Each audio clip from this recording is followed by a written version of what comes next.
High, welcome back to Mitra a story knitter. আজকে আবার তোমাদের সাথে চলে এসেছি একদম একটা নতুন গল্প নিয়ে। এই গল্পটা আমার একদম মন ছুঁয়ে গেছে। কেন বলো? কেন কি যার সাথে এই ঘটনাটা হয়েছে সেও একটা আইটি পার্সোনাল, আর তোমরা সবাই জানো যে আমিও একজন আইটি পার্সোনাল। তাই গল্পটা যখনই শুনতে পেয়েছি না, দৌড়ে দৌড়ে চলে এসেছি তোমাদের সাথে শেয়ার করতে। তো পুরোটা শুনো আর আমাকে কমেন্ট করে বলো তোমাদের আজকের গল্পটা কেমন লাগে। আজকের গল্পটা যার সাথে ঘটেছে তার নাম হলো অনিশা। অনিশা এমন একটা মেয়ে যে এই ভূত প্রেত বা আমরা যে গল্প গাথা, এমনকি পরীদের গল্প বা রাজকুমার রাজপুত্রের গল্প না পছন্দ করে না।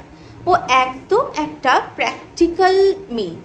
ওর কাছে পড়াশোনা, সায়েন্স এইগুলোই যেন ওর কাছে একদম সত্যি বলে ঘটনা। এমনকি সায়েন্স ফিকশনও যে গল্পগুলো আছে না, সেগুলো ওর খুব একটা পছন্দ নয়।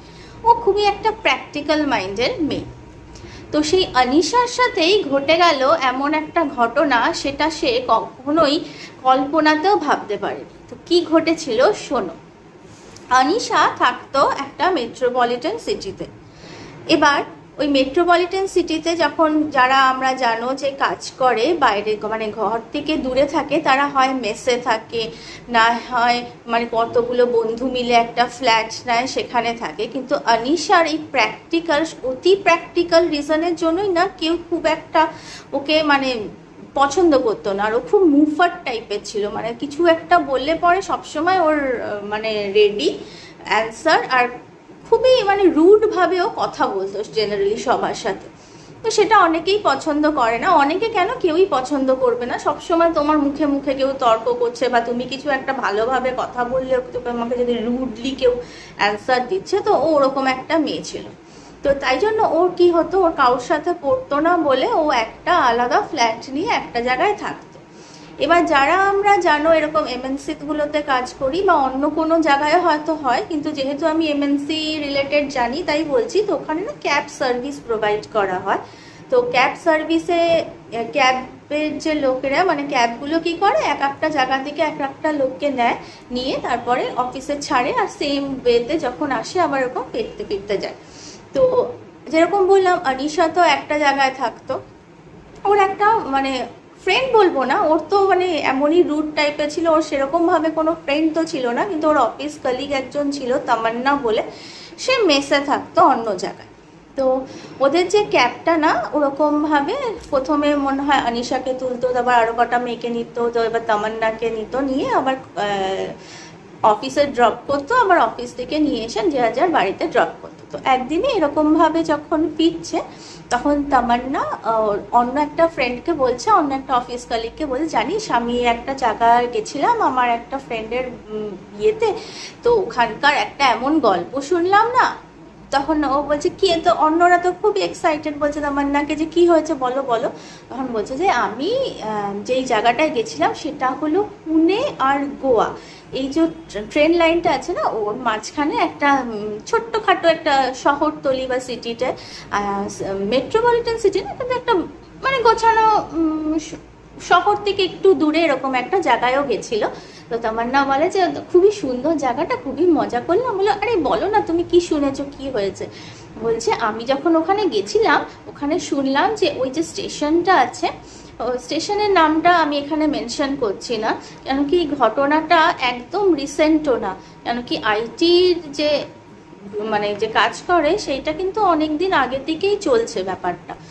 এরকম নয় যে 2000 থেকে বুম করেছে হয়তো আইটি ইন্ডাস্ট্রিটা, কিন্তু তার আগেও এই 90s-এর দিকেও কিন্তু আইটি ছিল। তো সেটা তখনকার দিনে। আর একটা সিটির ব্যাপারে যখন আমরা কাউর থেকে শুনছি গল্পটা, আমরা তো এক্সপিরিয়েন্স করিনি। আমি তো মানে সোজাসুজিভাবে কোনো সিটি বা কোনো স্টেশনের নাম করা আমার মনে হয় না ঠিক। তাই জন্য আমি বলছি না তোমাদের ডাইরেক্ট, কিন্তু তোমরা হয়তো গুগলে খুঁজলে পেয়েও যেতে পারো ওই স্টেশনটার নাম। রুটটা তো তোমাদের বলেই দিলাম, পুনে থেকে গোয়ার মাঝখানে কোনো স্টেশন।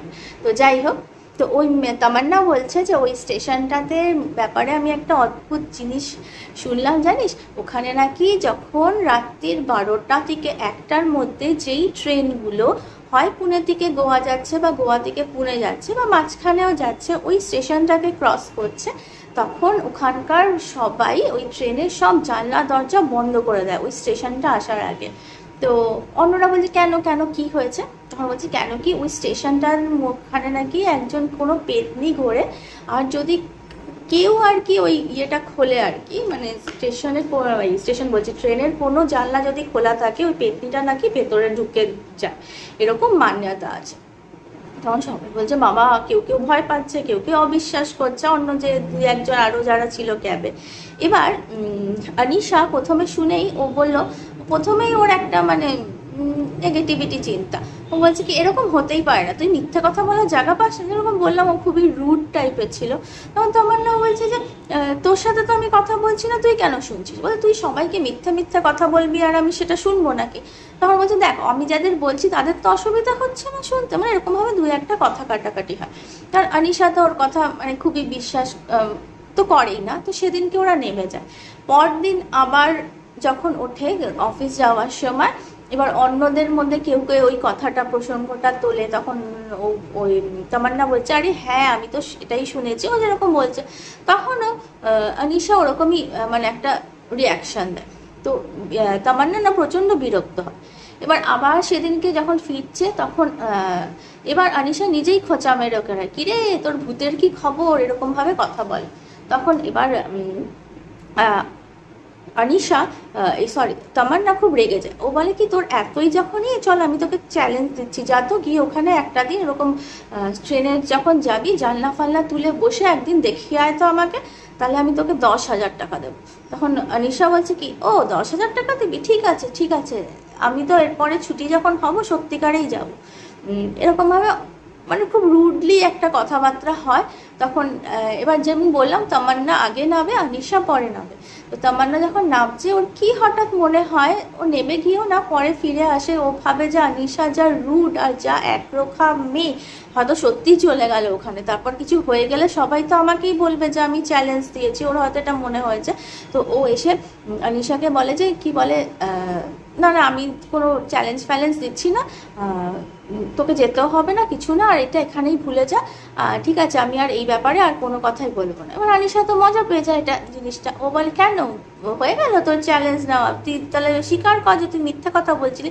ও বলে আমি মিথ্যে কথা বলছিলাম না, কেন কি আমি যা শুনেছি সেটাই, আমি নিজে যেহেতু চোখে দেখিনি বা প্র্যাকটিক্যালি কিছু অনুভব করিনি, তাই জন্য আমি তোকে বলতে পারি না যে বা চ্যালেঞ্জও নিতে বলছি না, তুই এটা আমার কথা কিছু মনে করিস না, বলেও চলে যায়। ওখানেই শেষ হয়ে যায় ওই কথাটা নিয়ে। পরের দিন আর না আনিশা কিছু বলে না, তামান্না কিছু বলে না, ওর ফ্রেন্ডসগুলো আর কিছু বলে না। এইসব কথা একদিন দুদিন লোকে কথা বলে, তারপর তো ভুলেই যায় না।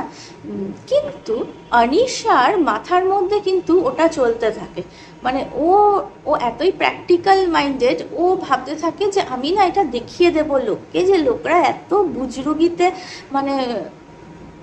মানে বিলিভ করে, আমি একদিন যাব ওখানে কোনো না কোনো সময়, কোনো না যাব গিয়ে ওই আমি ওখানে এক্সপিরিয়েন্স করবো আর এসে সবাইকে বলবো, এমনকি আমি ব্লগও বানাবো, এরকম অনেক কিছু ভেবে নেয় মাইন্ডে। তখন তো যখনকার কথা বলছি তখন এই ইউটিউব ব্লগ তো ছিল না, কিন্তু ব্লগ লিখতো আর কি লোকেরা। তো ওর নিজস্ব একটা পার্সোনাল স্পেস ছিল ওয়েবসাইটে, ওখানে যেখানে ও লিখতো। ফেসবুক তখন ছিল না, তখন অর্কুট ছিল। তো যাই হোক, হ্যাঁ ও ভাবে যে আমি তখন লিখবো পার্সোনাল ব্লগে, আমি লিখবো এই ব্যাপারে, লোককে আগাহ করবো যে কারোর কথা এরকমভাবে বিশ্বাস করবে না এসব। ও একটা ছোট জিনিসকে না অনেক কিছু ভেবে না, আর বলে না ভগবানের খেলা। কিছুদিন পরে ওই মেয়েটা একটা প্রজেক্টেও কাজ পায়, যেটা হয় পুনেতে। এবার ও পুনেতে যায়, ওর মাথার মধ্যে কিন্তু তখনও ওই ব্যাপারটা ঘুরছে। তো কিছুদিন পরে ওদের ওখানকার যে কিছু লোক ছেলে মেয়ের সাথে ওর আলাপ হয়, একটু পটে যায় হয়তো। তো সেই ফ্রেন্ডস গ্রুপটা ওরা মানে একটা ডিসিশন নেয় যে ওরা একটা কোনো ছুটি পেয়েছিল, সেখানে ওরা গোয়া যাবে। তো সব ফ্রেন্ডগুলো সকালবেলা বেরিয়ে যায়। পুনে থেকে গোয়া কতক্ষণ, সকালের ট্রেনেই ওরা বেরিয়ে যেতে পারে। কিন্তু ও এমন একটা কিছু বাহানা মেরে ও চুজ করে যে ও সেই ট্রেন, এমন একটা ট্রেন নিয়েছে যেখানে ওই স্টেশনটা সেই রাত 12টা থেকে 1টার মধ্যেই ক্রস করবে। সেটা ছিল শনিবার দিন। এবার ও উঠে বসে, ফ্রেন্ডগুলো তো আগেই বসে গেছে, ও উঠে বসে অনেক কিছু ভাবছে যে কি হবে কি হবে, ওখানে আসছে, এবার একটা একটা করে স্টেশন যাচ্ছে, ও তো বাইরে দেখছে, ও দেখছে যে সবাই তো নর্মালি বসে আছে, বলছে শুধু মিথ্যে কথা বলতো তোমার না আমাকে ওই মেয়েটা, সবাই তো নর্মালি বসে আছে, সবাই তো কি সুন্দর ট্রেনে হাওয়া খেতে খেতে যাচ্ছে, জানলা দরজা খোলা। কিন্তু একটা সময় আসার পরে ও দেখছে যে ঠিক 12:15 ওই স্টেশনটা ক্রস করবে, ও যেটা দেখে এসেছিল টাইম টেবিল, ঠিক 12:05 বেজেছে। সব ওখানকার লেডিসরা, ও লেডিস কম্পার্টমেন্টে উঠেছিল, লেডিসরা উঠে সব দরজা জানলাগুলো বন্ধ করে দিল, এমনকি দরজাও বন্ধ করে দিল, ওই হার্ড দরজা টেনে যতটা পারে বন্ধ করে ওরা এসে বসলো। তখন ও ওর মাথায় তো স্ট্রাইক করেছে, কিন্তু অন্যরাও ছিল, কিন্তু তারা কেউ কিছু বললো না। ওর সামনে একটা মহিলা বসেছিল, তাকে জিজ্ঞেস করলো, আরে মাসিজি, তোমরা কেন বন্ধ করে দিলে? এত সুন্দর, আর ওটা ছিল গরমকাল, তো এত সুন্দর হাওয়া আসছিল, তোমরা বন্ধ কেন করে দিলে? তখন বললে কি ওই মাসিজিটা কিছু বলে না। তারপর কিছুক্ষণ পরে একটা ঝমঝম করে ট্রেন চলে গেল, মানে ওই 12:15, 12:16, 18 হয়ে গেছে, মানে স্টেশনটা, একটা স্টেশন চলে গেল বুঝতে পারলো। তারপর সবাই গিয়ে আবার জানলা খুলে দিল, দরজা খুলে দিল, গিয়ে এসে বসলো। তখন মসজিদকে বলে যে কি হলো, তোমরা এরকম বন্ধ কেন করে দিলে? ওখানে কি ডাকাত ফাকাত আসে, কি ঢিল ফিল ছোড়ে নাকি, এরকম কিছু ব্যাপার? বলে কি, তখন এবার মসজিদটা খুব বিরক্ত হয় যে সামনে সেও ওরকম ওর মতনই রুড ছিল, তো বলে কি হ্যাঁ চুপ করে বসতে পারছো না? এত রাত্রি হয়ে গেছে, আমাদের এখন অনেক ঘুম পাচ্ছে, আমরা অনেক কাজ ফাজ করে আসছি, এখন আমরা বাড়ি যাচ্ছি, তো বিরক্ত করো না। তখন বলে কি না বলো কেন হয়েছে? তখন বলে তুমি কি কিছুই জানো না, তুমি কি এখানে নতুন? তখন বলে হ্যাঁ আমি নতুন। তখন বলছে যে আরে জানো না, এখানে এরকম একটা চুড়াইল ঘরে ওই রাতের ট্রেনে, এই 12:15 এই ট্রেনটা স্পেসিফিক্যালি, বা এর আশেপাশের কোনো ট্রেন, মানে 12টা থেকে 1টার মধ্যে কোনো ট্রেনই এই স্টেশন থেকে যখন যায় তখন আমরা শাটার নামিয়ে দিই, নাহলে ওই চুড়াইলটা ভেতরে ঢুকেছে। তখন বলে ভেতরে ঢুকে গিয়ে কি করে? বলে সেটা আমরা জানি না, কেন কি সেটা আমরা কোনোদিন এক্সপিরিয়েন্স করিনি। বলে ওই তো, তোমরা তো কোনোদিন এক্সপিরিয়েন্সই করনি, কি হয় নিশ্চয়ই তোমরা কোথাও থেকে শুনেছো। তখন বলছে কি আরে লড়কি তুমি চুপ করো না, তুমি এত বকবক কেন করছো? আমরা অনেক দিন ধরে এখান থেকে যাচ্ছি, আর দেখোছো তো আমার কত বয়স হয়েছে, আমি ছোটোবেলা থেকে যাচ্ছি, আর সবাই এটাই করে আসে, তো আমিও এটাই করি, আমাদের কোনো ইচ্ছে নেই চুড়াল ফুড়াল দেখার। তখন বলে কি তোমরা অনেক বোকা আছো, কেন মানছো না, এইগুলো এরকম কিছু হয় না, তোমরা একটা ভয়কে নিয়ে বেড়াচ্ছ, এসব অনেক জ্ঞান দেয়। তো ওই মসিটা খুব বিরক্ত হয়, আর ওকে বলে কি এই লড়কি শোন, এই যে এই ট্রেনটা না রোজ যায় এখান থেকে, আর রোজ এখানে কোনো না কোনো লোক পাবি, এই স্পেশালি মহিলা কম্পার্টমেন্ট ফাঁকা থাকলেও কখনো মানে লোক থাকে না, কিন্তু রবিবার না এই কামরাতে কোনো লোক থাকে না, তুই সেই রবিবার আসবি, কেন কি সবাই শনিবার দিন অবধি অফিস করে, বাড়ি যায়, রবিবার দিন সবার ছুটি থাকে, বেশিরভাগ রবিবারই এটা ফাঁকা থাকে, তুই না ওই দিনকে আসবি, এসে এখানে বসে থাকবি, জানলা দরজা খুলে মহা আনন্দে বসে থাকবি, আর বসে বসে দেখবি যে চুড়ালটা এসে তোকে কি করে, তার পরের সপ্তাহে এসে আমাকে বলবি, বা পরের দিন এসে আমাকে বলবি যে কি হয়েছে, আমার দিমাগ খাস না, আমাকে এখন ঘুমোতে দে। বলে ও মহিলাটা চলে যায়। তো ওর মাথায় না ঢুকে যায় যে ও আচ্ছা, তাহলে এবার আমাকে রবিবার দিন আসতে হবে, আজকে তো কিছু হলো না, ও তো কিছু করতে পারলো না, তো সেদিনকেও চলে যায় গোয়া তো ওর বাহানা ছিল না, ও তো অ্যাকচুয়ালি এসব এক্সপিরিয়েন্স করাই ওর মাথায় ছিল। তো গোয়া দিয়ে চলে আসে, আবার ও অপেক্ষা করতে থাকে ছুটির সময়, তো আবার একটা ছুটি পেয়ে যায়। ও এমন একটা ছুটি পায় যে বলে না যখন তুমি কিছু বিশ্বাস করো না, তখন ভগবান বা নিয়তি তোমাকে বিশ্বাস করার জন্য ঠিক হয়তো একটা লাইন দিয়ে দেয়। তো ও এমন একটা ছুটি পায় যেখানে মানডে আর টিউসডে ও ছুটি থাকে। তো ও কি করে, আবার সেই গোয়ার টিকিট কাটে, ও ওই ট্রেনটাতে ওঠে, ও সানডে ওঠে। স্যাটারডেও সুযোগ ছিল কিন্তু ও যায় না, ও সানডে উঠে এবার ও যাচ্ছে। তো সেদিনকে সত্যি উঠে দেখে যে একটাও লোক নেই, 2-1জন যাও ছিল, ওই স্টেশন আসার অনেক আগেই তারা নেমে গেছে। তো ও তো আশেপাশে দেখে খুব খুশি, বাবা কেউ নেই, আজকে তো আমি পুরো ফিল্ম করব, ভিডিও করে কখনো কাউকে দেখানোর হলে দেখাবো, তারপর আমি আমার ব্লগে কি লিখবো, অর্কুটে সব ফ্রেন্ডদের আগেই নোটিফাই করে দেবো, মানে চেনা জানা অ্যাকোয়ান্টেন্সদের, মানে ও এত কিছু ভাবতে যাচ্ছে। এবার ও ঘড়িটা দেখে নিল যে হ্যাঁ এখনো বলেছিলাম 12:15 মতন ওটা ক্রস করে, তো দেখছে যে তখন 12:10 বাজে। ও তো দরজা ফরজা জানলা কিছু বন্ধ করে না, ওখানেই বসে। আবার বসেছে কোথায়, যে দেখবে একটা ট্রেনের মধ্যে কামরাতে একটা ইমার্জেন্সি মানে একটা উইন্ডো থাকে, যেখানে ওই যে দাঁড়গুলো থাকে না, ওই রডগুলো থাকে না, একদম পুরো ফাঁকা থাকে, ওখানে বসছে। বসে বসে ও দেখবে ওখান থেকে কি হয়। তো দেখছি যে সত্যি একটা ট্রেন স্টেশন যাচ্ছে। স্টেশনটা অদ্ভুত, অন্য স্টেশনগুলো যে যাই হোক আলো ফালো জ্বলছিল, ওই স্টেশনটা না কেমন যেন একটা অন্ধকার, একটা টিমে হয়তো কোনো ঘরে আলো জ্বলছে কি জ্বলছে না ও বুঝতেও পারছে না। তো ও তো ওখানে এরকম বাইরে বাইরে বাইরে বাইরে করে দেখতে দেখতে গেল যে কি দেখা যায়, কোন চূড়াল দেখা যাচ্ছে, এরকম ভাবে দেখতে দেখতে গেল, কিছুই দেখলো না। যখন কিছুই দেখলো না, ক্রস করে গেছে। ও তো কিছুই হয় না, সবাই ভুল বলে, এরকম ভাবে ভাবছে। ভেবে ভেবে না হঠাৎ করে ও এরকম ভাবে কি ভাবছিল, ভাবতে ভাবতে আবার ঘড়িটা দেখে যে হ্যাঁ ক্রস করে গেছে, কিছুই হবে না বলে আবার একটু রিল্যাক্স করে সামনে যে বেঞ্চটা থাকে ওটার মধ্যে পা উঠিয়ে বসার চেষ্টা করে। তখন দেখে যে আমরা কিভাবে বসি, মনে করো আমি এরকম ভাবে বসে আছি, সামনে আমার মুখোমুখি একটা বেঞ্চ থাকবে, তার অপোজিটে আবার ওরকম দুটো বেঞ্চ থাকবে, তো ঠিক অপোজিটে মানে ওর দিকে পিছন ফিরে যেন কেউ একটা মহিলা বসে আছে। ওরা এরকমভাবে যখন রিল্যাক্স করে পা উঠিয়ে বসতে যাচ্ছে, তখন দেখেছে সামনের অপোজিট ওই দিকটায় একটা মেয়ে ওর দিকে পিছন ফিরে বসে আছে। ও প্রথমে একটু ঘাবড়ে যায়, আরে মেয়েটা কোথা থেকে এলো, উঠলো। তারপর ওর দিমাগ, অত প্র্যাকটিক্যাল দিমাগ, ও ভাবলো তাহলে কোথাও হয়তো ছিল অন্য জায়গায়, মানে কামরাটা তো বড়, আমি হয়তো খেয়াল করিনি, এখন এসে যখন আমি ওই দিকে ব্যস্ত ছিলাম তখন হয়তো এই উঠে বসছে। না কিছু বলে না, ও এমনি করে একটু দেখার চেষ্টা করে, তারপর আবার কিছু নিজের মনে ভাবতে থাকে। তারপর আবার কিছুক্ষণ পরে কি মনে হয় আবার ওই দিকে তাকায়, তখন দেখছে যে মেয়েটা নেই।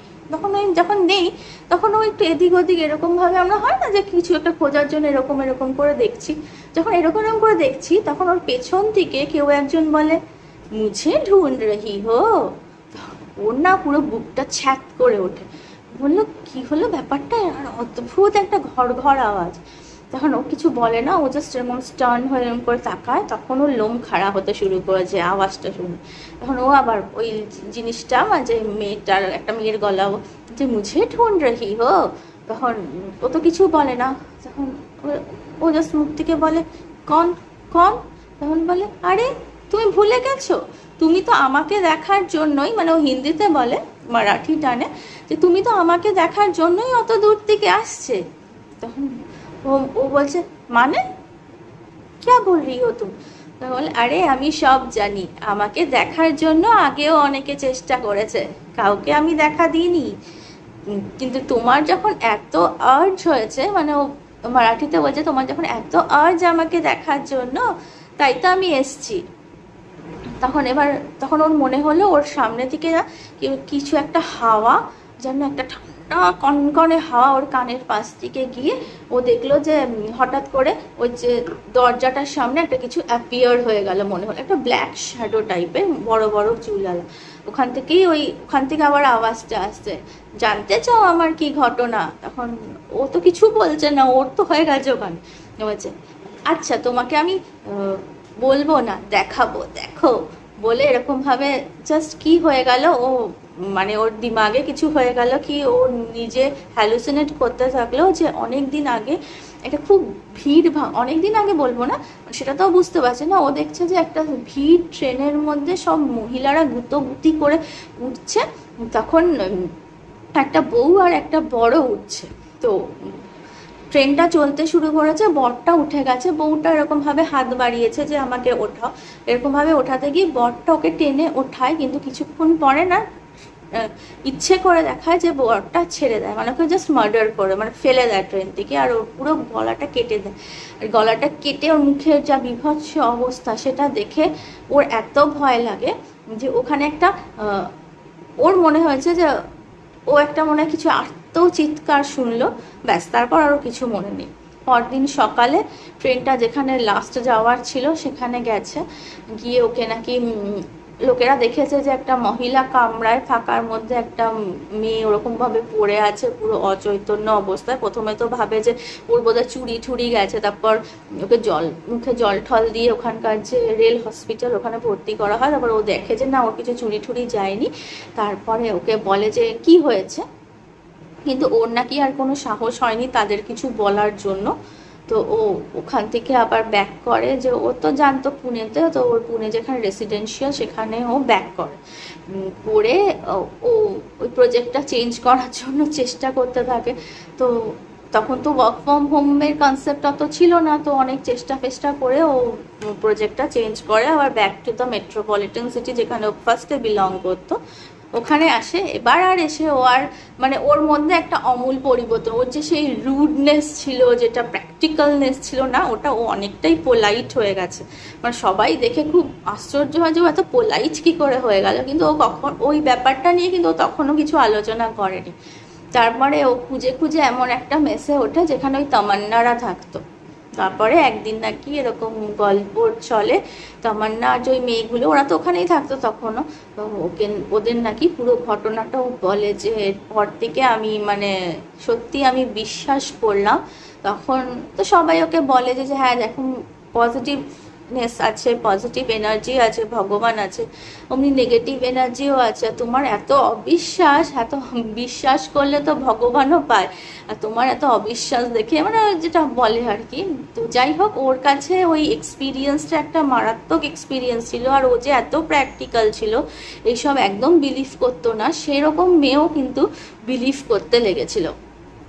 তো যাই হোক, এটাই হলো আজকের আমাদের ঘটনা। কেমন লাগলো? আমার তো বেশ ইন্টারেস্টিং লেগেছে ঘটনাটা।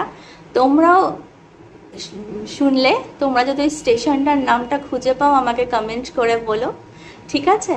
আর ভালো লাগলে লাইক শেয়ার তো অবশ্যই করো, আর আমার এই চ্যানেলটাকে সাবস্ক্রাইব করে রেখো। দেখো আমি কোথা থেকে সুন্দর সুন্দর ঘটনা লোককে ধরে ধরে বার করছি আর তোমাদের শোনাচ্ছি। তো চলো, আবার একটা ঘটনা নিয়ে জলদি ফিরে আসছি। আজকের মতো টাটা।